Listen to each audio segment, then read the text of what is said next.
Hablemos de democracia. Estos son los países cuyos gobiernos dicen ser democráticos. Estados Unidos, Francia, Reino Unido, Alemania, México, China, Turquía, Sudán, Rusia, Suecia, Sierra Leona, Australia, España, Polonia, Brasil, Surinam, Guyana, Brasil. Joder. Todos somos democracias. Qué bien, ¿no? Vamos a intentarlo de otra manera. Esto es 1984, una novela de ciencia ficción de George Orwell. En ella, un gobierno elimina palabras para controlarnos. Imagina que eliminas del diccionario palabras como guerra, violencia, asesinar y cosas así, pero dejas paz. Cuando en un país no hay paz, ¿qué dirás? No puedes decir que hay guerra, esa palabra no existe. Acabaríamos diciendo que hay menos paz. Llamaríamos al problema con el nombre de la solución. Una auténtica locura. ¿Y si nos está pasando algo parecido? ¿Qué haces? Pues un vídeo como... ¿Un vídeo como el de Siria? Pues sí, bueno, os presento a mi padre. ¿Me puedo quedar a mirar? ¿Quieres que te ayude? Sí, venga. ¿Cuál dirías que es nuestra forma de gobierno? Pues la democracia.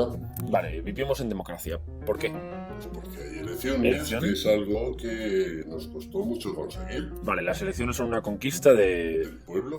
Vale, del pueblo. ¿Y a quiénes elegimos? Hombre, a los políticos más preparados. Vale, o sea que los políticos son gente preparada. Sí, y si no te gusta lo que han hecho, les echas. El pueblo manda. Vale, o sea que el poder está en los ciudadanos. Sí, bueno, a ver, aquí no puede mandar todo Cristo, si no sería una locura. No se puede dar el poder al pueblo porque sería una locura. Un poco contradicción, ¿no? Hombre, sí, pero para eso están los partidos. Vale, los partidos. Sí, si les votas habiendo leído el programa electoral. Vale, o sea que el programa electoral es muy importante. ¿Y te fías de que lo van a cumplir? Hombre, no mucho. Pero es que todo el mundo desconfía de los políticos. Sí, apunta eso también. Vale, ¿y de dónde viene la democracia? De los romanos, no, de los griegos, sí, de Atenas. Ahora que a ti que te gustan los mapas... Bueno, pero nuestro sistema de gobierno no viene de Grecia. Sí, pero Grecia es... El poder puede ser visualizado como una pirámide. Arriba están los que pueden hacer las leyes, los que mandan, vaya. Abajo los que obedecen. Y así era muy básicamente como nos organizábamos hace 200 años. Este señor era el rey. Ya sabes que ser rey se hereda. Y solo podían ser reyes sus hijos. El resto de la gente estaba aquí.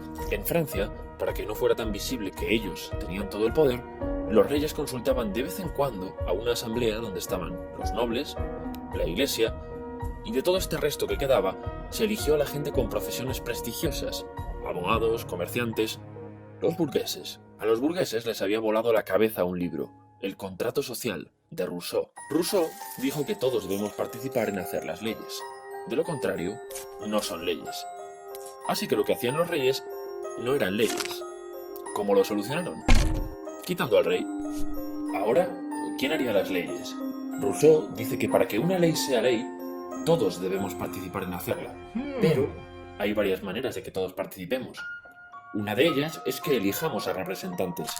No haremos las leyes nosotros, pero nos consultarán y nos pedirán permiso para aprobarlas. Perfecto. Los de abajo han dicho que sí. Ahora esto es una ley. Las repúblicas que nacieron por aquel entonces, como la República Francesa y los Estados Unidos, optaron por esta vía y se llamaron a sí mismas repúblicas de gobierno representativo. ¿Y quién podía elegir a los representantes? Solo los considerados libres, hombres, mayores de 25 años e independientes económicamente, gente con dinero y propiedades, mayoritariamente burgueses. Resultado, los que eligen y los elegidos son del mismo grupo. Así que la elección no es una conquista del pueblo, es una conquista de un grupo, de una élite. Espera, rebobinemos. Antes de la Revolución Francesa, el rey ya creó elecciones para que el pueblo eligiera representantes y no tener que negociar con millones de personas. ¿Te acuerdas de quiénes representaban al pueblo? Abogados, comerciantes, los burgueses. Exacto, los famosos burgueses. Así que los burgueses ni siquiera conquistan las elecciones, mantienen un método que ya habían usado algunos reyes.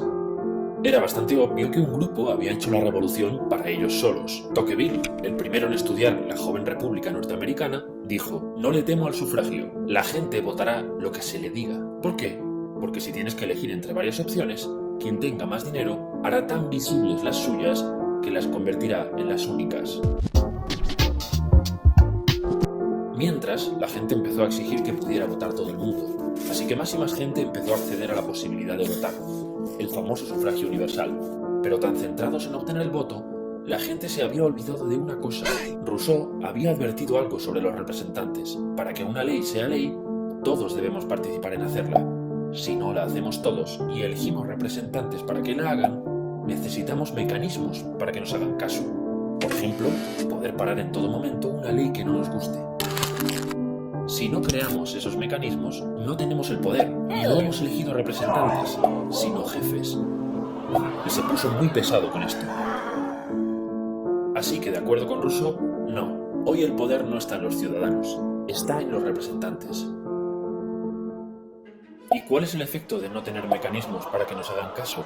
Pueden hacer lo que quieran. No importa lo mucho que desconfiemos de los políticos. La elección significa confianza total, pero no nos apresuremos. Volvamos a cuando todavía votaban unos pocos. Entonces, los representantes eran conocidos personalmente por los cientos de personas que les votaban. Pero según más y más gente accede a votar, resulta difícil que todos conozcan personalmente al representante. Entonces aparecen los partidos de masas, que clasificaban a la gente por ideologías. No importa la persona, conoce sus ideas. Aquí nacen los programas electorales, paquetes de promesas que hacen los partidos. Sin embargo, acuérdate de cómo está hecho el sistema. Por mucha vivienda que te haya prometido, no hay mecanismos para que el representante que elegiste te haga caso. El único mecanismo es votar a otro, pero eso tampoco te da ninguna garantía. Entonces, ¿cómo de importantes son los programas? Nada, los programas electorales no tienen importancia. Y espera, no hemos hablado de cómo funciona un partido, otra pirámide. Si quieres llegar a ser un representante, tendrás que ir escalando la pirámide de poder. ¿Cómo se hace? No siempre como uno espera. Primero, diciendo que sí a todo. Luego, alianzas. Alianzas que luego puedes romper con alguna puñalada. Y cuando seas alguien, juega tus cartas de promesa. Diles que te acordarás de ellos cuando llegues arriba. Vale, ¿quiénes suelen llegar a la cima? Los más grises, la gente que está de acuerdo con todo el mundo. Los partidos son una máquina de seleccionar mediocres. Ahora, de estos tres, vamos a quedarnos con este. ¿Es el mejor para gobernar? No, el mejor para gobernar era este, pero se pondría nervioso en los debates. El segundo mejor era este, pero es demasiado viejo y hay que ganar voto joven. Nos hemos quedado con este no porque sea el mejor para gobernar, sino porque es el mejor para ganar elecciones. Pero es un inútil. Así que, ¿son gente preparada los políticos? No, no es necesario estar preparado, y suele reinar la mediocridad. Ahora veamos qué pasa en la parte alta de la pirámide, donde se reúnen los representantes. Fíjate, el Parlamento se diseñó para ser un lugar donde se deliberaba. Ante opiniones diferentes, se trataba de convencer a los demás y se estaba abierto a ser convencido, para llegar a un acuerdo. Pero con la llegada de los partidos de masas, se convierte en un simple medidor de poder. Cuantos más votantes tienes, más fácil resulta imponer tus ideas. Hoy día, los partidos han perdido gran parte de su militancia. La sociedad se compone de una mayoría no militante, que no es de ningún partido, y las minorías que siguen en ellos. Atraer a esta mayoría es la clave, así que se la estudia y se va cambiando el comportamiento del partido para atraer votantes, e incluso fabricando candidatos. Los partidos no solo tienen que atraer votantes, también tienen que evitar que te acerques al resto de partidos. ¿A alguien le apetece ser un fascista o un rojo de mierda? Pues solo puedes estar en uno de los dos extremos. A esto también se le llama polarizar. Hemos dividido a la sociedad en polos opuestos.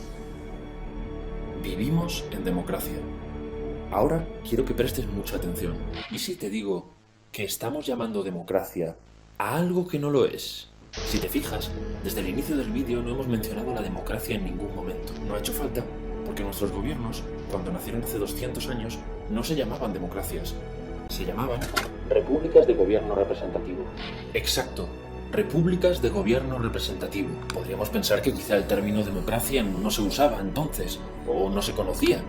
Vamos a buscarlo. John Adams, presidente de Estados Unidos, uno de sus padres fundadores. La democracia degenera en anarquía. La democracia nunca dura. James Madison, cuarto presidente de Estados Unidos, otro de esos fundadores. La democracia es incompatible con la seguridad personal y la propiedad privada. Sí que se conocía. En Estados Unidos el gobierno representativo más antiguo, sus fundadores hablaban de la democracia. Decían que era algo negativo y opuesto a lo que crearon. Lo puedes buscar. La palabra democracia no se menciona ni una sola vez en la Constitución que redactaron, ni en la Constitución de la Revolución Francesa, una de las primeras constituciones de la era moderna. Si consideramos, como decían los padres fundadores de Estados Unidos, que lo opuesto a los gobiernos representativos es la democracia, algo que, ojo, aún no hemos dicho ni qué es, ¿qué puede pasar si los llamamos de la misma manera? Que ahora es imposible preguntarse ¿qué es esto otro? Deben ser lo mismo, porque tienen el mismo nombre. ¿Te acuerdas? Si queremos saber lo que es la paz, no podemos llamar a la guerra con el mismo nombre. Para saber qué es esto, hay que negar que estas cosas son lo mismo. Ahora, después de ver qué opinión tenían de la democracia los fundadores de nuestro gobierno, quizá esto no te parezca tan bestia.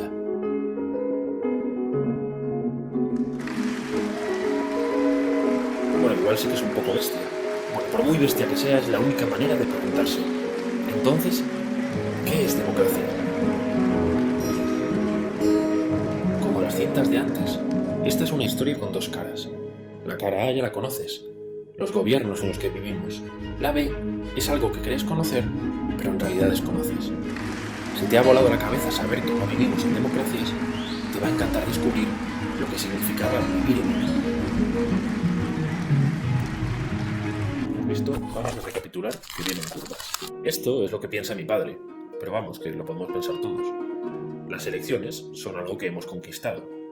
Los políticos son gente preparada. Esta me encanta. El poder está en nosotros, aunque dárnoslo directamente es una locura. El programa electoral es muy importante. Desconfiamos de nuestros políticos. En realidad las elecciones no son una conquista, son un método que ya existía en la Edad Media y que usaron los reyes para no tener que negociar con todo el pueblo. Ese método luego lo conservó una élite, la burguesía. Así que no, la elección no es una conquista del pueblo, es un mecanismo que mantiene una élite porque le interesa. Los políticos no son gente preparada, tienen que pasar por un sistema que les convierte generalmente en mediocres. El poder lo cedemos 100% a los representantes, con lo cual está en ellos. El programa electoral no importa porque les hemos cedido el poder total y pueden hacerlo o no hacerlo. Y la joya de la corona. Aunque desconfiemos de los políticos, usamos un sistema basado en la confianza total, la elección. ¿Vivimos en democracia? Como vimos, cuando nuestros gobiernos se crean, los padres de todo esto dejan muy claro que nuestros gobiernos son lo contrario a la democracia. Así que no vivimos en democracias. Vivimos en gobiernos representativos y no sabemos qué significa la palabra democracia. Así que, ¿y este POSIT? Atenas está aquí. Lleva ahí 5.000 años. 500 años antes del nacimiento de Cristo, era una ciudad-estado de 300.000 habitantes. Una Nueva York de la época. Es un momento interesante porque se parece al momento en que nacieron nuestros gobiernos. Al igual que en la Revolución Francesa, estaban cansados de reyes y de que el poder se heredara. Y pensaban que el poder debían tenerlo los ciudadanos. No parece muy distinto al origen de nuestros gobiernos, como digo. Además, también elegían representantes, en una votación abierta a todos los ciudadanos. No tenías que tener ciertas riquezas para participar. Ojo, aquí empiezan las diferencias. Los atenienses se dieron cuenta también de que la elección significaba confiar en los elegidos, y que eso podía llevar a un «si confías en mí, déjame hacer». ¿Qué hicieron? En lugar de confiar, decidieron desconfiar, darle la vuelta a todo el sistema. Ahora, cualquier decisión que quisieran tomar los representantes, imagina que quieren aprobar esta ley, tenía que ser consultada a los ciudadanos en una asamblea a la que podían ir todos, hasta el más pobre. Aristóteles, que era crítico con la democracia, decía de ella que era el gobierno del pobre sobre el rico.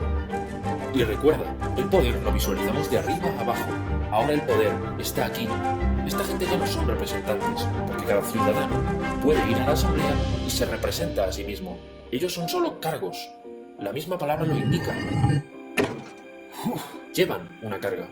Ahora sí se puede decir que el poder estaba en los ciudadanos. Aún así, mira qué putos genios. Dijeron, esta parte no nos parece democracia, porque si eliges a alguien, seguro que hace cosas sin consultarte. ¿Cómo podemos evitar que los cargos nos digan, tú me has elegido, has confiado, ahora yo decido? no eligiéndolos. Así que la mayoría de los cargos no eran elegidos, eran seleccionados mediante sorteo. Es una genialidad. Si querías desempeñar un cargo, te presentabas candidato. Y entre todos los candidatos se sorteaba el cargo. ¿Para qué servía esto? Estas personas no podían decir, el pueblo me ha elegido, yo decido en su nombre. No, no te ha elegido nadie. Nadie te ha dicho que puedas decidir en su nombre. Estás abajo de la pirámide. Tu trabajo es proponer cosas que deben aprobar los de arriba. Y ojo, los ciudadanos también pueden proponer cosas cuando quieran. No te olvides, el centro del poder está arriba, en la asamblea. Sabiendo que elegir implica confiar, los atenienses decidieron usar otro sistema, actuar con desconfianza. Y sí, ellos también pensaban, coño, ¿y si nos sale un inútil? Así que para ser candidato, tenías que pasar un examen. Este tiene multas sin pagar, este tiene denuncias. Ahora sí, los políticos eran gente preparada. Fíjate en otro problema que se resuelve con este sistema, los programas de nuestros partidos políticos. No existían, no servía de nada prometer, dado que tus promesas no influían nada en que salieras seleccionado o no. ¿Programa electoral? No, mejor hacemos que no se pueda prometer.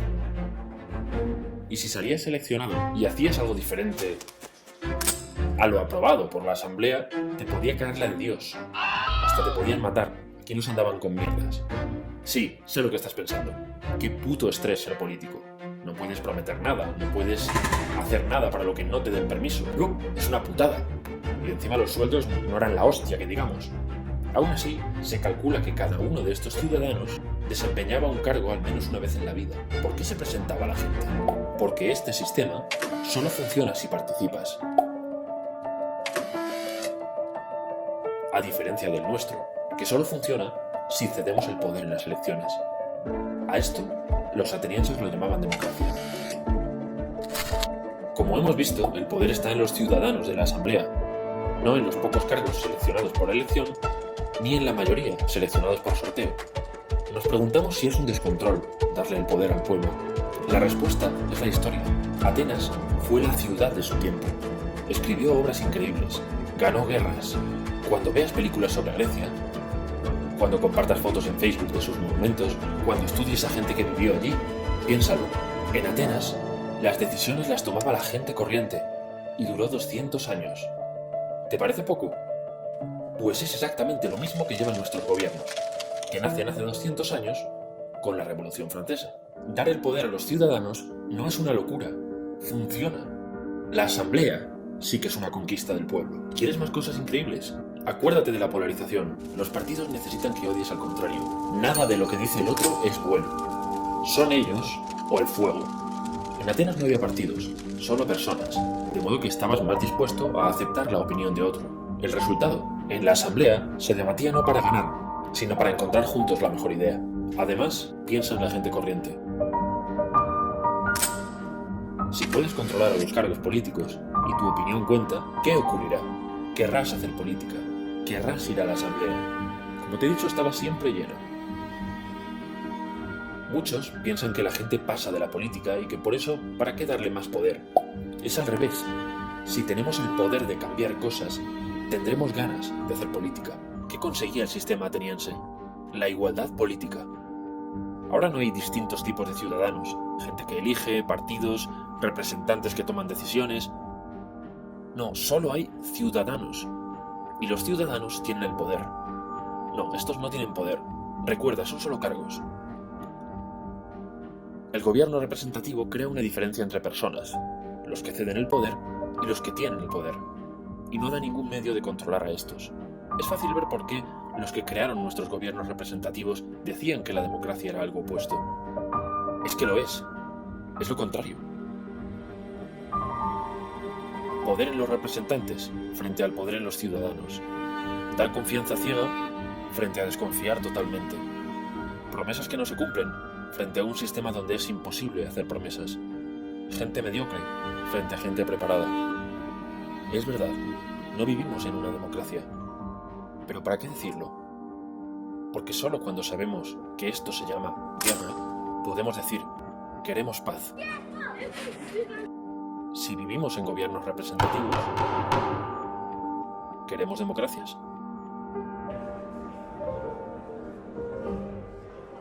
Queda una última pregunta por contestar. ¿Quién nos manipuló? ¿Por qué acabamos llamándonos democracias? Yo tengo una teoría. Nadie. Fuimos nosotros los que cogimos el nombre. Si te fijas en las ideas de mi padre, o sea, en las ideas que tenemos todos sobre el gobierno representativo, muchas coinciden con ese gobierno que se dio en Grecia hace 2500 años. Por eso le cogimos prestado el nombre, a pesar de que la realidad era otra. ¿Y si ahora tuviéramos el valor de cogerle prestadas otras cosas?